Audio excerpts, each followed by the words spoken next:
Aujourd'hui, on se retrouve pour l'essai de la COV 800X GT. Et si on s'en tient à sa fiche technique et à son prix, elle pourrait bien casser le marché. C'est la version plus routière de la COV 800X Pro que Christophe avait essayé l'année dernière. Et d'après lui, c'était une des chinoises les plus abouties.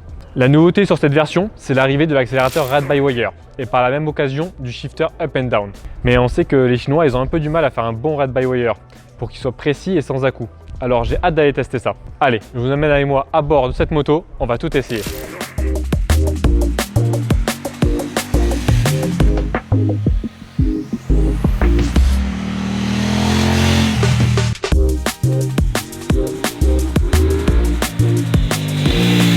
Alors on se retrouve à bord, déjà vous pouvez voir qu'on est bien assis, c'est spacieux. On a un grand écran TFT qui est très lisible, donc c'est plutôt pas mal. Donc on a plusieurs modes de conduite, on va dans les réglages, ça c'est, il n'y a pas de bouton pour changer le mode, donc c'est assez compliqué, c'est assez long à faire.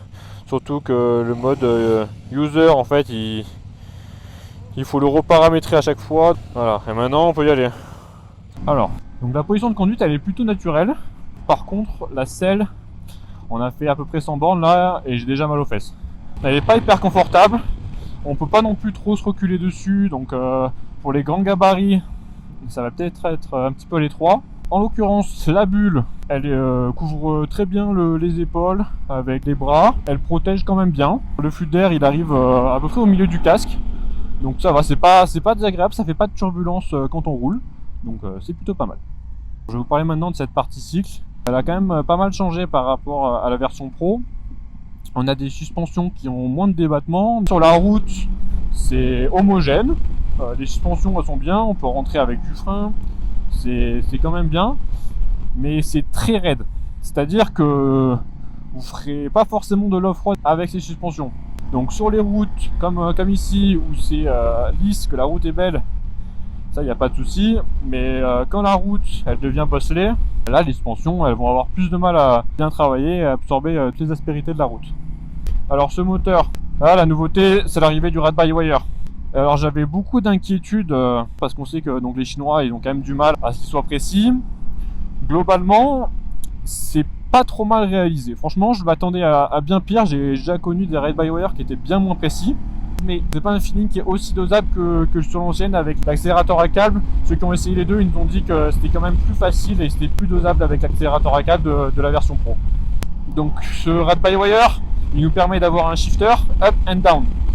Donc vous pouvez voir, ça passe. Il y a des petits à-coups, mais ça passe. La commande sur le sélecteur est assez dure au niveau du pied. Une fois qu'on passe les 6000 tours, les 7000 tours environ, la coupure, je trouve qu'elle est longue, mais c'est pas forcément dérangeant. C'est un shifter qui est moyen. Bon, en même temps, je pense, un des premiers shifters de la marque, donc forcément, il va y avoir des améliorations.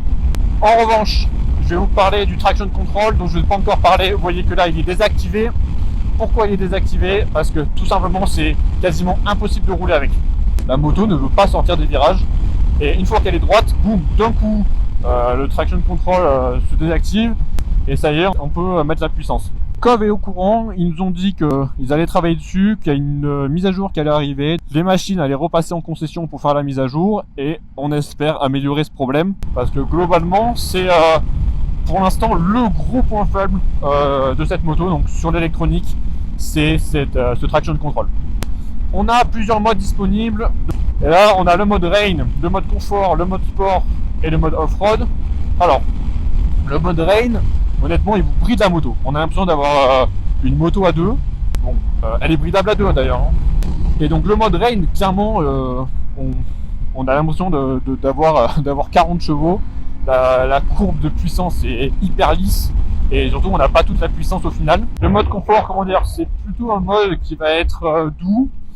Pour moi, ils sont un peu trompés entre le mode confort et le mode off-road. Je vais vous expliquer pourquoi. Parce que dans le mode off-road, en fait, on a quasiment autant de puissance et quasiment la même courbe que le mode sport. Alors qu'on est en off-road. On n'a pas besoin de 90 chevaux qui arrivent, qui nous sautent à la gueule avec ce mode. Donc, pour moi, ça aurait été plus logique de faire une courbe plus lisse pour l'off-road, comme sur le mode confort, en fait, finalement. Et le mode confort que ce soit le mode off-road. Je sais pas pourquoi ils ont décidé de faire ce choix-là, mais pour moi, c'est un petit peu bizarre. Alors, l'agilité, sinon, en ville, donc elle est assez légère pour sa catégorie, et franchement, ça se sent.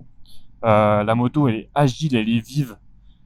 Que ce soit en ville, que ce soit sur les petites routes, on la balance de droite à gauche, c'est vraiment extrêmement plaisant, c'est très joueur comme moto. Alors, et pour vous parler donc du caractère de ce moteur, alors c'est un bicylindre, donc c'est le caractère qu'on connaît du bicylindre plutôt standard, avec pas mal de souplesse à bas régime. En dessous les 2500 tours, demi-tour, il va cogner, mais à partir de là, voilà, là je suis à demi-tour et ça reprend tout doucement. C'est plutôt agréable à bas régime. Une fois qu'on passe les 4000, là par contre on a le couple qui arrive et s'extrait vraiment des virages en 2, en 3. On peut vraiment s'extraire des virages. Donc comme je l'ai dit avec le traction control off bien évidemment, c'est vraiment pas mal. Et jusqu'à environ 7000 tours, on a une bonne plage d'utilisation. Donc le moteur il va être quand même vif, c'est-à-dire que pour moi à partir de 6000, 7000 tours, on va avoir un petit pic de puissance. Et donc là il va devenir plus vif et beaucoup plus expressif.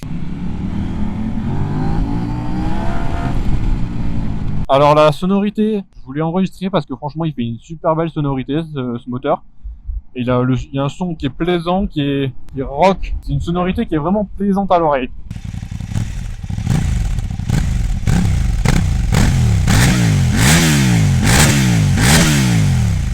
Alors j'ai en profité d'être pas très vite pour vous montrer la position debout. Donc on a un réservoir qui est bien échancré à ce niveau-là. On peut bien serrer le réservoir avec les jambes.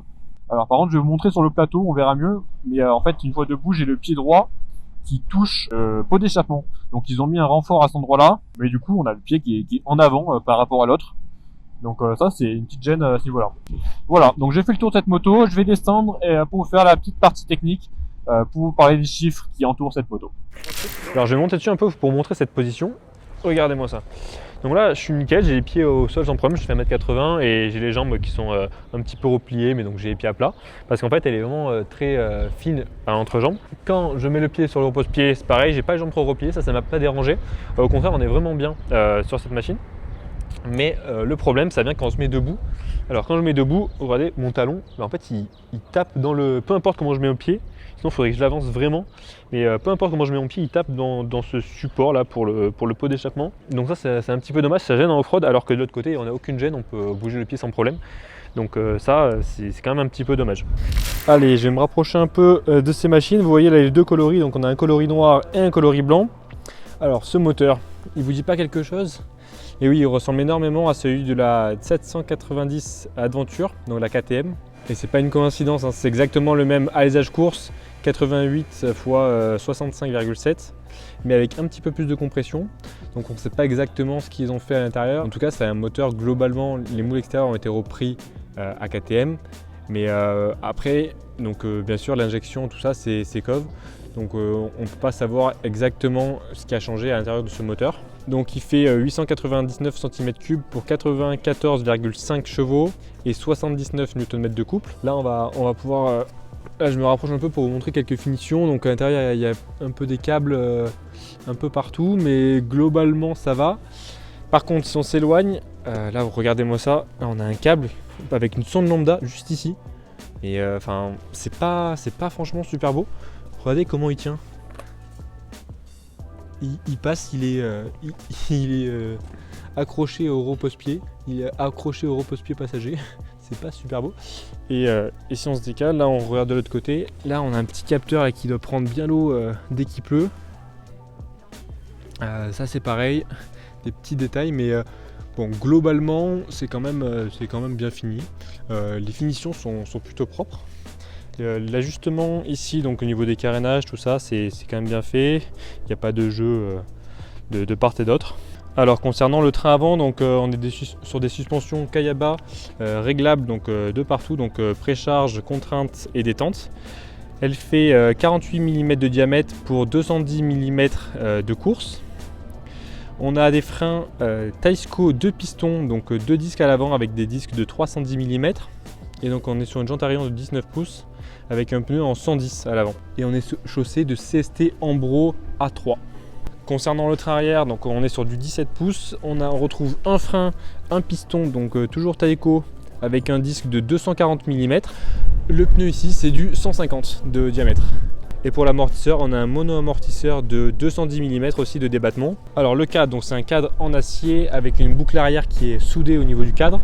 Et on a un poids en ordre de marche de 195 kg. Alors en ordre de marche, normalement c'est avec 80% du plein. Mais on sait que tout équipé avec les bagages, elle est à 215 kg. Après forcément, avec un réservoir aussi gros, le réservoir fait 22 litres, donc forcément ça rajoute du poids. Mais ça reste une moto qui est très légère par rapport à la concurrence. J'y reviendrai dans mon plateau de fin.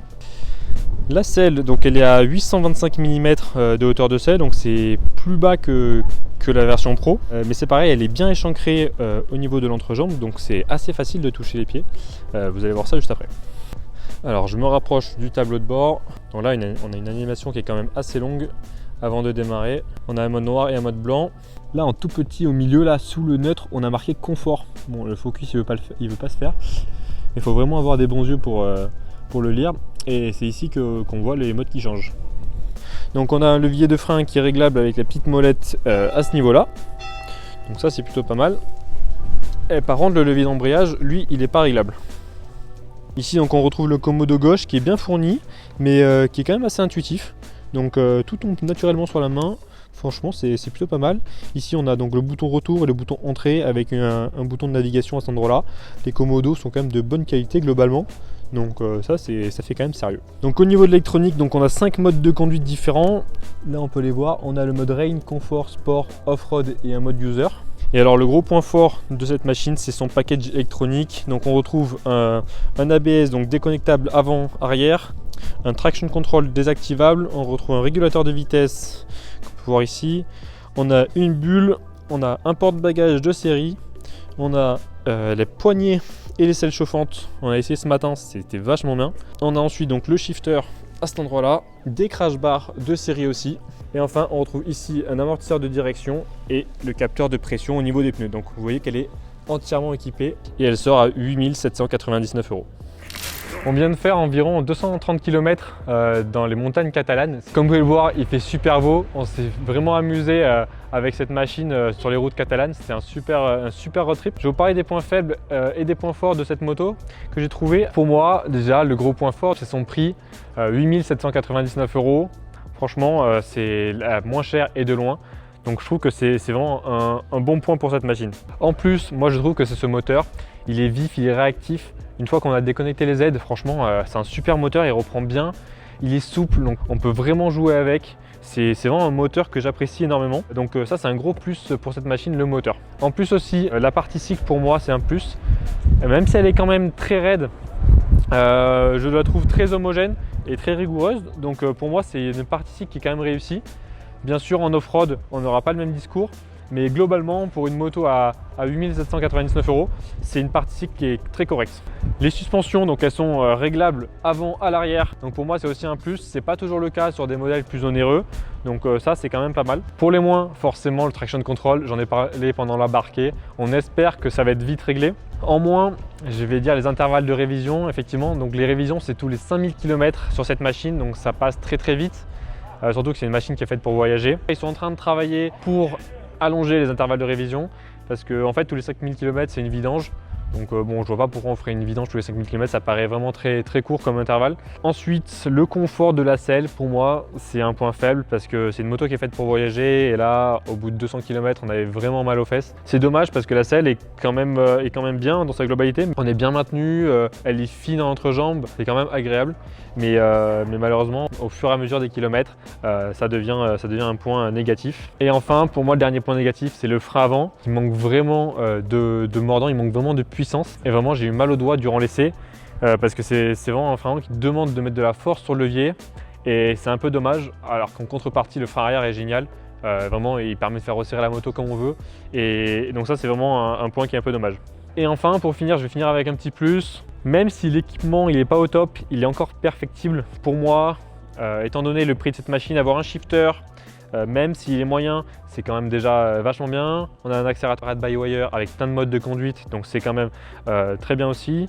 Enfin, donc on a un amortisseur de direction, on a des crash bars, on a les porte-bagages qui sont d'origine. On a vraiment plein d'accessoires sur cette machine d'origine. On a aussi donc les protège-mains et un grand écran TFT de 7 pouces. Donc franchement, c'est une machine qui est très bien équipée pour son tarif. Allez, je vais finir par vous parler des concurrentes. Une des concurrentes que j'ai essayé donc il y a 3 jours, donc je l'ai bien en tête, c'est la Honda XL 750 Transalp. Elle est pour l'instant à 10 790 €, mais on sait qu'elle va baisser. Elle fait 95 chevaux, 75 Nm de couple et 211 kg. Donc globalement, elles sont toutes à plus de 10 000 €, les trails dans sa catégorie en 800 qui font 95 chevaux. C'est la seule bien en dessous des 10 000 €, donc même en dessous des 9 000 €. Donc ça, c'est un gros point fort. On a aussi donc la BMW F800 GS qui sera à 11 000 € pour 87 chevaux et 227 kg. La KTM 790 Adventure, dont on a repris le moteur, elle est à 11 299 €, donc 94 chevaux, exactement le même, et 226 kg, donc elle est quand même un petit peu plus lourde. Mais la partie ça n'a pas grand chose à voir. Je l'ai essayé aussi et franchement il y a une grosse différence au niveau de la partie et de l'équipement. On a la CF Moto 800 MTX, donc à 9 999 €. Bon, elle est en dessous des 10 000 €, mais pas de beaucoup. Qui fait 91 chevaux et 220 kg. Et enfin la Suzuki V-Strom 800 DE à 10 799 € pour 84 chevaux et 230 kg. Alors oui, elle n'est pas parfaite. Il y a quand même des choses à corriger sur cette machine, surtout au niveau de l'électronique. Mais avec le temps, je pense que ça va venir. Si vous n'êtes pas très regardant sur un traction control par exemple, ça peut être une moto qui peut être très intéressante pour vous. Elle est déjà disponible en concession, donc je vous invite à aller la tester. Et nous, on se voit très bientôt pour une prochaine vidéo.